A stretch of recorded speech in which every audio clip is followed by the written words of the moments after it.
How many no's would it take for you to give up? My ability to brush off rejection started with self-confidence techniques from my mom. My mom would not tolerate me walking around with low self-esteem. I was always inspired by her drive. What she did to help build my confidence impacted me forever. She made me look in the mirror every day and affirm myself, saying, I am smart, I am handsome, I am strong, I am confident. Though very reluctant at first, my mindset shifted as the months went by. I knew I had internalized it when one day I found myself doing what she said, even when she wasn't home. Since then, and even now, I still do mirror exercises before big meetings and to give myself a boost. I even have my children doing the same thing. My mom had a drive and a hunger that encouraged us. This led to me getting into one of the best design schools, ready to fulfill my dream of automotive design. Unfortunately, because of economic challenges and the lack of funding, I could not attend. I needed to work, but I wasn't interested in taking any job.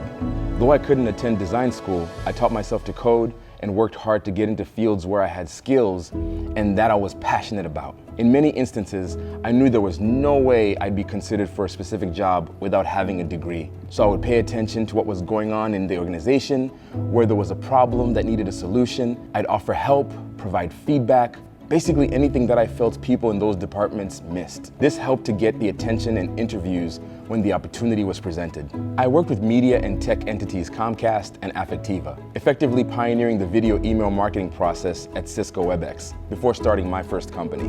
Before leaving the corporate world, I had inadvertently invented a new way to send emails using video as the medium, and it became quite popular within one of the companies I was with.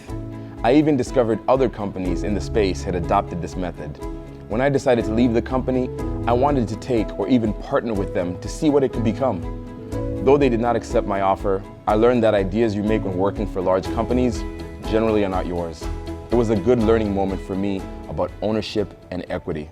I took my lessons learned to my own company, Edamante Design and Film, which had a great impact on my creativity and passion for content creation. This spark of ideas led to my latest and largest endeavor yet, Moon Ultra, inspired by our autistic son to capture more moments. One night while out to dinner with my wife, we attempted to take a selfie of us in the dark. The struggle to capture a good photo led me to come up with a quick, on-the-spot solution. With 2 phones, I was able to get the proper amount of light needed to capture a good photo. That same solution helped inspire a couple in the restaurant, and I knew right there the problem was bigger than just us. Though I had a full design and film agency where I worked with many leading brands, I chose to give that up to pursue my dream full-time.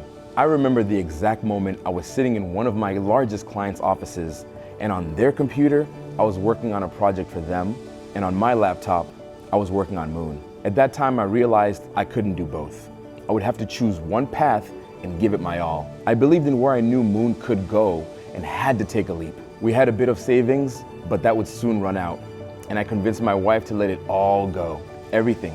The place we lived, the cars, all the things that had some value, and we went all in. I designed the Moon UltraLight, formed an exceptional team, and soon began to pitch our company to raise money. I pitched to over 80 investors and received no every time. I almost lost hope. At first, I thought there was some sort of formula of how you're supposed to present yourself and dress. So I was that person that I thought investors looked for. Especially being a black founder, I thought I'd need to fit in or no one would take me seriously.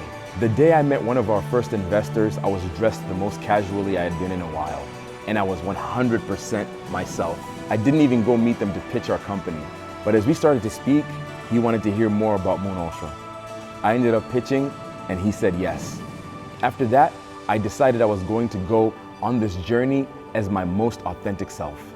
Staying committed to my goals allowed me to build a phenomenal team, launch a dynamic product, and get featured in Time magazine as a top invention of 2020, and so much more. I encourage you to never give up. Remember, even as you get 80 no's, it only takes 1 yes.